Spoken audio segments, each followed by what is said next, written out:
Sebelum kisah dimulai, jangan lupa tekan tombol subscribe, nyalakan loncengnya, dan bantu kami menyebarkan kisah penuh hikmah dari padang pasir zaman dahulu.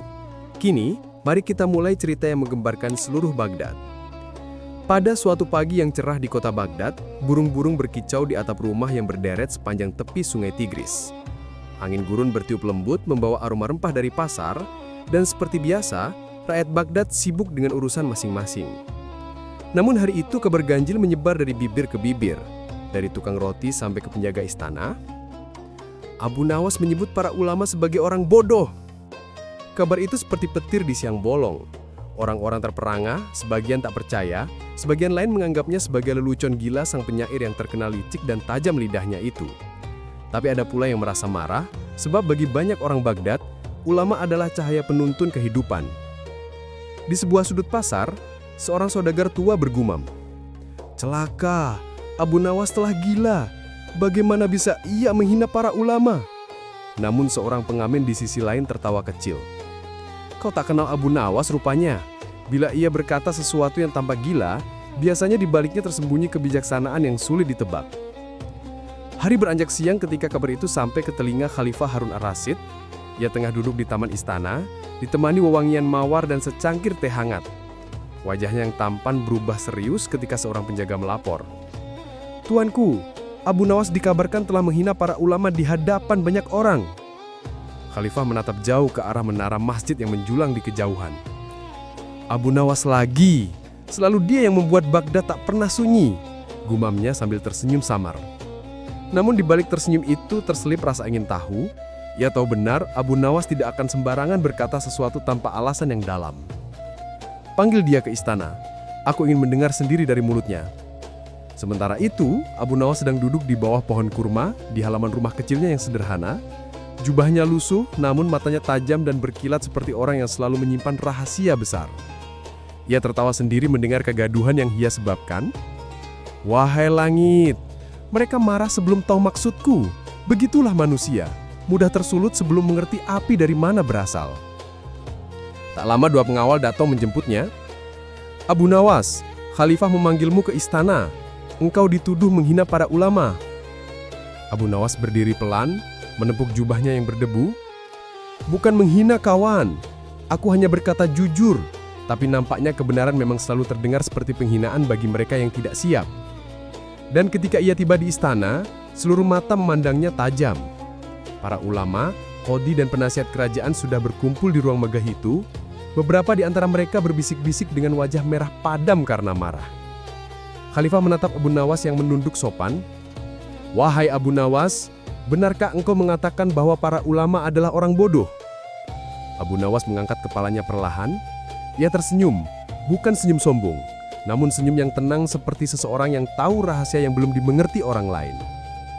"Benar Amirul Mukminin, aku memang berkata demikian."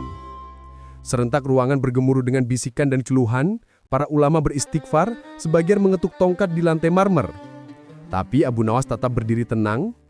Khalifah menatapnya tajam. "Lalu, apakah engkau sadar bahwa perkataanmu bisa dianggap penghinaan terhadap ilmu dan agama?"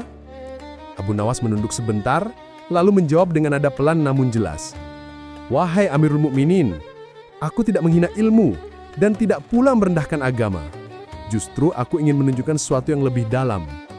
Aku berkata demikian karena ada kebodohan yang tidak tampak oleh mata biasa." Khalifah menggerutkan kening. "Dan kebodohan apakah itu Abu Nawas?"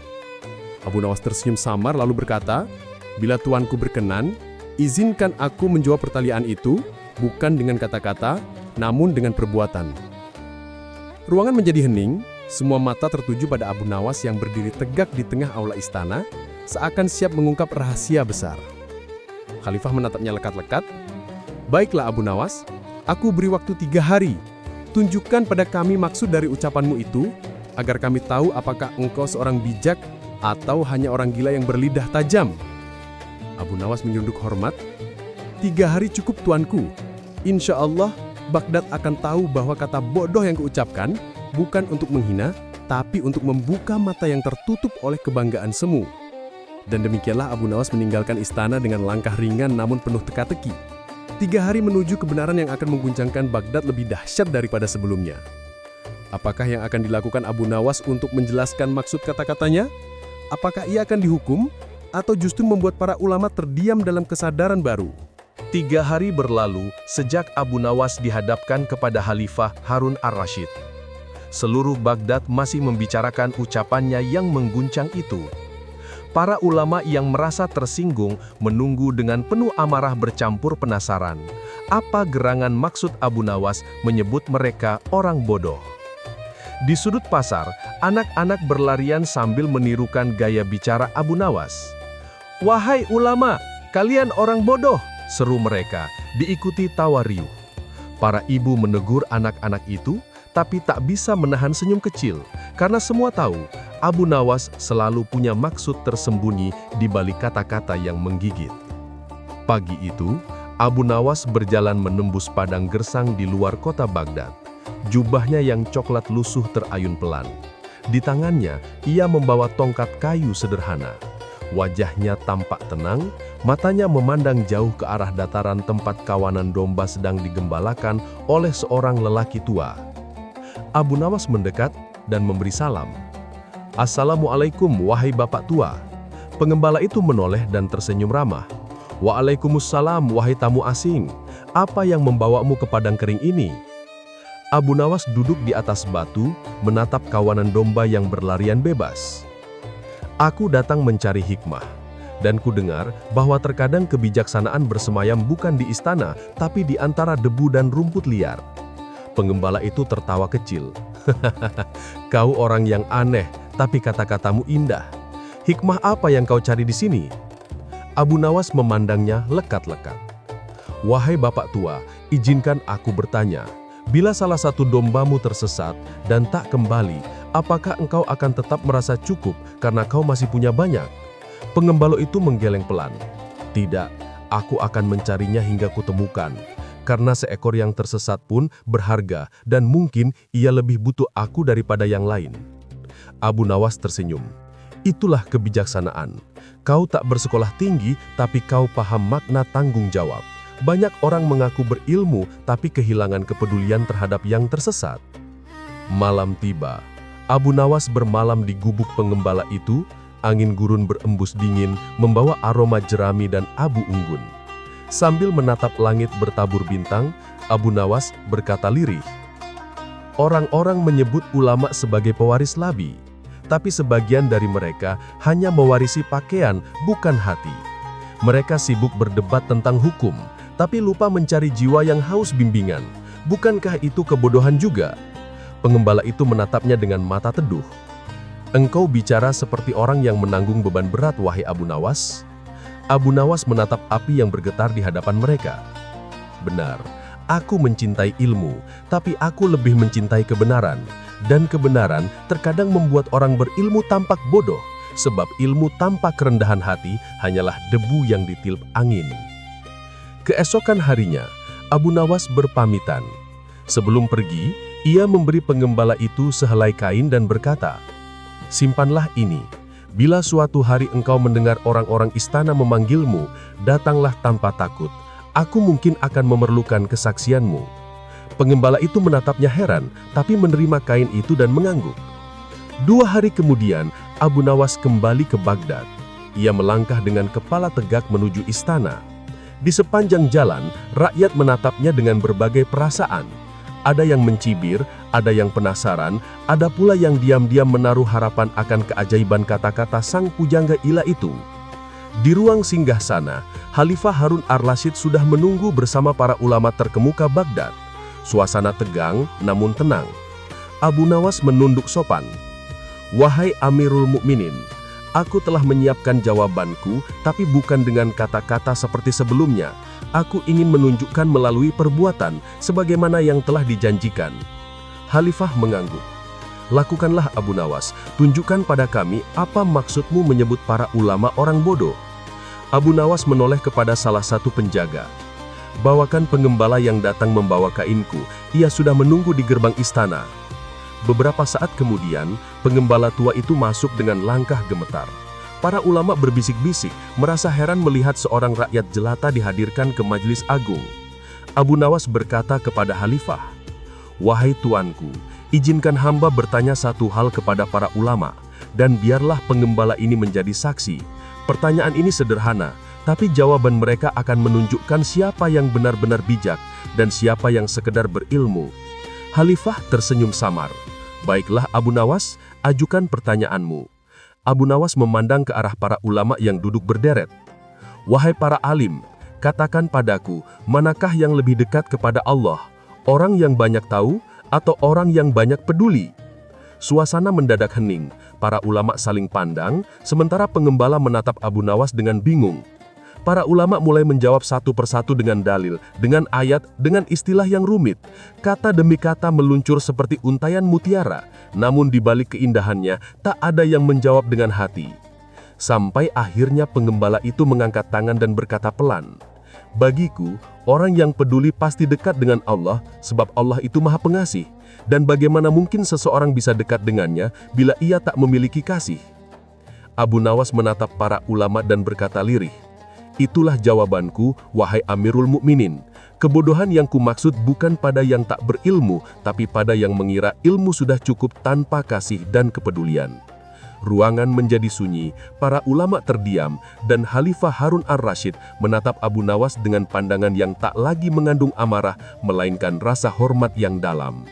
Pagi itu, Baghdad diselimuti kabut lembut dari sungai Tigris. Menara masjid memantulkan cahaya matahari pertama, dan udara harum dengan bau roti baru dari tungku para penjual. Namun suasana hati para ulama di kota itu masih keruh. Mereka belum bisa menerima penghinaan halus dari Abu Nawas di hadapan Khalifah 2 hari sebelumnya. Kabar tentang penggembala yang mengalahkan para ulama tersebar ke seluruh pelosok kota. Di warung-warung kopi, di halaman madrasah, di lorong-lorong pasar, semua orang membicarakannya. "Kau dengar, seorang penggembala lebih bijak daripada ulama istana. Abu Nawas benar-benar membuat dunia terbalik." Para ulama yang tersinggung berkumpul di rumah Qadi Umar al-Basri, seorang ulama besar yang terkenal keras kepala dan merasa paling tahu hukum Tuhan. Ia menepuk mejanya dengan gusar. "Abu Nawas telah mempermalukan kami di depan Khalifah. Ia harus diberi pelajaran." Salah satu ulama yang lebih muda mencoba menenangkan. "Namun, Tuan Qadi, kata-katanya ada benarnya juga. Ia tidak menghina ilmu, tapi mengingatkan kita agar tidak sombong dengan ilmu itu sendiri." Qadi Umar menatapnya tajam. "Kalau begitu, engkau sama bodohnya dengannya. Ilmu adalah cahaya. Tanpa ilmu, manusia buta." Tiba-tiba, suara dari pintu terdengar lembut namun jelas. "Benar Tuan Qadi. Tapi apakah cahaya itu masih berguna bila matamu tertutup debu kesombongan?" Semua menoleh. Di ambang pintu berdiri Abu Nawas, tenang dengan senyum kecil dan sorot mata yang tajam. Suasana menjadi tegang. Beberapa ulama berdiri, sebagian menggerutu. "Apa maksudmu datang ke sini tanpa diundang, wahai si lidah tajam?" tanya Qadi Umar dengan nada sinis. Abu Nawas menunduk sopan. "Maafkan kelancanganku, wahai para pencinta ilmu. Aku datang bukan untuk berdebat, melainkan untuk belajar. Sebab mungkin aku yang bodoh dan ingin mengerti mengapa banyak orang berilmu tampak begitu mudah tersinggung." Beberapa ulama tertawa sinis, tapi Qadi Umar membalas dengan suara berat. "Orang berilmu tersinggung bukan karena sombong, melainkan karena kehormatan ilmunya diinjak." Abu Nawas menatapnya dalam-dalam. "Apakah ilmu punya kehormatan, atau manusialah yang seharusnya menjaga kehormatan dengan ilmunya?" Pertanyaan itu menggantung di udara. Hening sesaat. Hanya suara burung di luar jendela yang terdengar. Abu Nawas kemudian mengambil kendi air dan secarik kain. "Wahai para ulama," katanya, "izinkan aku menunjukkan sesuatu yang sederhana." Ia menuangkan air ke dalam kendi sampai penuh, lalu menutup mulut kendi itu dengan kain. "Ini ilmu," katanya, sambil menunjuk kendi yang terisi penuh. "Dan kain ini adalah hati manusia." Lalu ia memutar kendi itu, menggoncangkannya sedikit. Air menetes menembus kain, lalu tumpah ke tanah. Lihatlah, bila hati terbuka dan lembut, ilmu mengalir keluar menjadi manfaat bagi sekelilingnya. Tapi bila kain ini kering dan keras, Abu Nawas mengeringkan kain itu di atas api, lalu menutup kembali mulut kendi. Kali ini air tak menetes sama sekali. maka ilmu hanya akan tinggal di dalam, menjadi beban yang tak memberi manfaat bagi siapapun. Ia meletakkan kendi itu perlahan. Begitulah wahai Tuan Kodi. Orang yang hatinya kering karena sombong akan buta, meski ia membawa cahaya ilmu sebesar matahari. Itulah yang kusebut ilmu yang membutakan mata. Ruangan terdiam. Beberapa ulama menunduk, namun Kodi Umar belum menyerah. Abu Nawas, kau pandai bermain kata, tapi ilmu tidak bisa disamakan dengan air dan kain. Ilmu suci tak pantas diumpamakan dengan benda kotor. Abu Nawas meningnum. Benar, ilmu suci, tapi yang memegangnya manusia, dan manusia bisa kotor. Itulah sebabnya para nabi diutus, bukan untuk menambah ilmu, tapi untuk membersihkan hati. Kata-kata itu menusuk dalam. Kodi Umar terdiam sejenak, wajahnya memerah. Namun sebelum ia sempat membalas, seorang lelaki tua berpakaian lusuh masuk dengan membawa anak kecil yang menangis. Maafkan hamba, apakah di sini ada ulama besar? Anak hamba sakit keras, hamba mohon doa. Kodi Umar bangkit, menatap mereka dengan dingin. Pergilah ke tabib wahai orang tua, ini bukan tempat berobat. Namun Abu Nawas mendekat, memeluk anak kecil itu dengan lembut. Ia mengambil sedikit air dari kendi dan mengusapkannya ke kening anak itu sambil berdoa lirih. Tak lama kemudian, tangisan anak itu mereda dan wajahnya tenang. Orang tua itu menangis haru. Terima kasih wahai Tuan, Allah memberkati engkau. Ketika ia pergi, Abu Nawas menatap para ulama. Lihatlah, ilmu yang tak menetes kepada yang membutuhkan akan mengering bersama kesombongan pemiliknya. Tapi kasih dan doa, meski sederhana, bisa menjadi ilmu yang hidup. Senyap kembali memenuhi ruangan. Kodi Umar tak lagi berani berkata-kata. Para ulama menatap Abu Nawas dengan wajah campur antara malu dan kagum. Abu Nawas pun menunduk, berbicara dengan suara lembut namun tegas. Wahai para ulama, aku tidak memanggil kalian bodoh karena kalian tidak tahu banyak, tapi karena kalian lupa bahwa ilmu bukanlah akhir dari pencarian, melainkan awal dari pengabdian. Ia membungkuk hormat dan berjalan pergi, meninggalkan ruangan yang kini hanya dipenuhi keheningan dan rasa malu. Di luar rumah itu, Abu Nawas menatap langit Baghdad yang mulai berwarna jingga. Angin sore membawa debu dan wangi rempah pasar. Ia tersenyum pelan dan berbisi pada dirinya sendiri. Ilmu adalah lentera, tapi cahaya itu tak akan menuntun siapapun bila hatinya tertutup oleh bayangan dirinya sendiri. Ia melangkah perlahan menuju tepi sungai, tempat burung-burung pulang ke sarang, dan kota Baghdad kembali pada ketenangannya. Namun di dalam hati banyak orang, kata-kata Abu Nawas mulai menyalakan api kecil kesadaran yang tak mudah padam. Hari-hari berlalu sejak peristiwa di rumah Kodi Umar. Kabar tentang Abu Nawas makin meluas. Ada yang menganggapnya gila, ada pula yang mulai melihat bahwa ucapannya tak sekedar ejekan, melainkan tamparan untuk jiwa yang tertidur. Suatu malam, Khalifah Harun ar-Rasyid bermimpi aneh. Dalam mimpinya, ia melihat langit terbuka dan doa-doa manusia naik ke langit seperti cahaya. Namun, di antara cahaya-cahaya itu, ada satu doa yang hitam dan berasap, tak mampu menembus awan. Ia bertanya dalam mimpinya, doa siapakah itu? Sebuah suara menjawab, itulah doa dari seorang ulama besar di Baghdad yang berdoa dengan lidah, bukan dengan hati. Khalifah terbangun dengan keringat dingin. Ia memanggil pengawal dan berkata, panggil Abu Nawas, aku ingin tahu makna mimpi ini. Pagi harinya, Abu Nawas datang dengan jubah sederhana dan tongkat kayu. Ia menunduk hormat. Wahai Amirul Mukminin, apa yang membuat tuanku tampak murung pagi ini?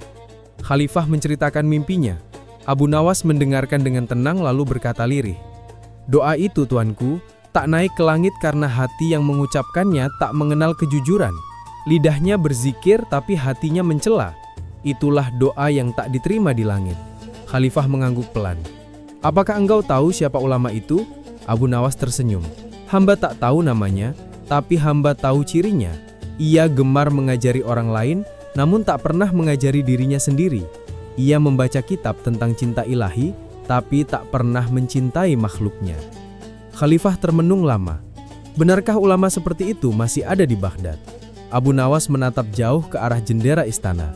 Bukan hanya di Baghdad tuanku, di mana ada manusia, di situ ada yang berilmu tapi kehilangan hati. Malam berikutnya, Abu Nawas berjalan menyusuri lorong masjid tua. Ia mendengar seorang ulama terkenal berdoa keras-keras di depan jamaah, memohon agar Allah meninggikan derajat orang berilmu. Abu Nawas duduk di pojok dan mendengar. Ketika doa usai, ia mendekat dan berkata, "Wahai guru, apakah engkau juga memohon agar Allah meninggikan derajat orang bodoh yang tulus?" Ulama itu marah, "Tentu tidak, mengapa aku harus berdoa untuk orang bodoh?" Abu Nawas tersenyum, karena mungkin Allah mencintai kebodohan yang jujur daripada kepintaran yang penuh kesombongan. Suasana masjid menjadi hening. Ulama itu terdiam, dan beberapa jamaah menundukkan kepala. Abu Nawas pun beranjak pergi, meninggalkan gema kata-kata yang menggetarkan jiwa. Suatu siang di Baghdad, udara panas memantul dari dinding batu. Abu Nawas duduk di pinggir jalan, memandangi seekor anjing kurus yang menjilati luka di kakinya. Orang-orang lewat menjauh, menutup hidung karena jijik. Tapi Abu Nawas justru menghampiri hewan itu, menuangkan air dari kendi dan membersihkan lukanya. Tak lama kemudian, lewatlah seorang ulama besar dengan murid-muridnya. Melihat Abu Nawas bersama anjing itu, ia berkata dengan nada sinis, "Celakalah engkau Abu Nawas, kau menyentuh hewan najis itu. Tidakkah engkau tahu bahwa tubuhmu kini kotor?" Abu Nawas menatap ulama itu dengan tenang. "Wahai guru, tubuhku mungkin kotor oleh air liur anjing, tapi hatiku tenteram karena kasih. Sedangkan tubuhmu mungkin bersih, tapi apakah hatimu juga bersih dari rasa jijik terhadap makhluk yang Allah ciptakan?" Murid-murid terdiam. Sang ulama memerah wajahnya, namun tak menjawab. Abu Nawas menambahkan, "Ilmu membuat orang tahu batas halal dan haram, tapi cinta membuat orang tahu makna rahmat. Tanpa rahmat, ilmu hanyalah beban yang membuat hati keras." Ia lalu berdiri, menatap murid-murid itu. "Belajarlah bukan untuk menjadi pandai, tapi untuk menjadi lembut." Hari itu banyak murid pulang dengan mata basah, dan seekor anjing yang mereka anggap najis menjadi saksi dari kebijaksanaan yang lebih suci dari tinta kitab manapun. Suatu sore, Abu Nawas kembali diundang ke istana. Para ulama telah menyiapkan pertanyaan untuk membuktikan bahwa ia hanya tukang bicara. Khalifah duduk di singgasana dengan wajah serius. Qadhi Umar yang dulu pernah ditundukkan oleh perumpamaan kendi, kini berdiri membawa gulungan kitab. "Wahai Abu Nawas," katanya, "kami tidak ingin berdebat tentang hati. Kami ingin tahu apakah engkau masih menganggap ulama orang bodoh." Abu Nawas tersenyum. "Aku tidak menarik ucapanku, Tuan Qadhi, sebab kebodohan bukan pada akal yang lemah, tapi pada hati yang menolak kebenaran meski sudah melihatnya." Qadhi Umar mengetuk tongkatnya keras. "Berarti engkau menuduh kami menolak kebenaran?" "Tidak," jawab Abu Nawas pelan. "Aku hanya berkata bahwa sebagian orang lebih mencintai kehormatan daripada kebenaran, dan itu adalah bentuk kebodohan paling halus." Khalifah menatap kedua orang itu dengan tajam. "Apakah engkau bisa membuktikan ucapannya itu, Abu Nawas?" Abu Nawas mengangguk. Ia mengeluarkan sekeping emas dari sakunya. "Ini emas," katanya. "Nilainya besar, semua orang tahu. Tapi bila kutaruh di lumpur, apakah nilainya berkurang?" "Tidak," jawab Khalifah. "Benar," kata Abu Nawas. "Namun banyak ulama menolak kebenaran, hanya karena ia keluar dari mulut orang yang mereka anggap rendah, seperti emas yang mereka buang karena berlumur lumpur." Khalifah menatap Qadhi Umar. "Apa kau menyangkal itu?" Qadhi menunduk, wajahnya memucat. Abu Nawas menunduk hormat. "Itulah sebabnya aku menyebut sebagian ulama bodoh, karena mereka pandai menimbang dosa dan pahala orang lain, tapi lupa menimbang kesombongan sendiri." Ruangan istana senyap, bahkan Khalifah pun menunduk lama sebelum akhirnya berkata, "Abu Nawas, mungkin engkau benar. Kebenaran memang sering dibenci karena ia menelanjangi yang berpakaian megah." Malam turun di Baghdad. Langit berwarna ungu tua dan bintang-bintang bertaburan di atas menara. Abu Nawas duduk di tepi sungai Tigris, memandangi bayangan air yang beriak pelan. Di kejauhan, suara azan Isya menggema. Ia memejamkan mata, mengingat semua yang telah terjadi. Dari awal ia dituduh menghina ulama, sampai kini seluruh Baghdad membicarakan kebijaksanaannya. Namun ia tidak merasa menang. Ia justru merasa letih. Ternyata, gumamnya, membuka mata orang yang merasa sudah melihat lebih sulit daripada membangunkan yang sedang tidur. Tiba-tiba langkah kaki terdengar. Khalifah Harun ar-Rasyid datang tanpa pengawal. Ia duduk di samping Abu Nawas, menatap sungai yang sama. "Wahai Abu Nawas, aku telah memikirkan semua kata-katamu, dan aku bertanya pada diriku sendiri, apakah aku juga termasuk orang bodoh yang berilmu?" Abu Nawas tersenyum lembut. "Wahai Amirul Mukminin, semua manusia bodoh di hadapan Allah, tapi sebagian sadar akan kebodohannya, dan itulah awal dari kebijaksanaan." Khalifah menunduk, matanya berkaca-kaca. "Lalu apakah engkau tidak takut disebut orang gila karena berani menghina para ulama?" Abu Nawas memandang langit. "Jika gila berarti jujur pada hati, maka biarlah aku gila. Karena yang lebih gila adalah mereka yang memilih diam demi kehormatan palsu." Keduanya terdiam lama. Angin malam berhembus lembut membawa aroma bunga jeruk dari taman istana. Khalifah akhirnya berkata, "Wahai sahabatku, engkau telah membuat Baghdad belajar arti rendah hati. Aku akan perintahkan agar setiap ulama dan pejabat mengingat kata-katamu." Abu Nawas tersenyum tipis. "Jangan tuanku, biarlah kata-kataku hilang bersama angin.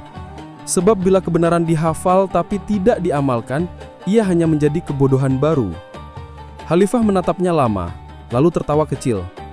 "Engkau memang aneh Abu Nawas, tapi dunia membutuhkan orang aneh seperti engkau, agar kebenaran tetap hidup di antara kebanggaan manusia." Abu Nawas bangkit, menunduk hormat, lalu berjalan pergi ke arah bayangan malam. Di langit Baghdad, bulan bersinar penuh seolah menyaksikan seorang bijak yang menyebut ulama orang bodoh, namun sejatinya sedang mengajarkan makna kerendahan hati. Dan sejak malam itu, rakyat Baghdad berkata, Abu Nawas bukan menghina ulama, ia sedang menyelamatkan ilmu dari kesombongan.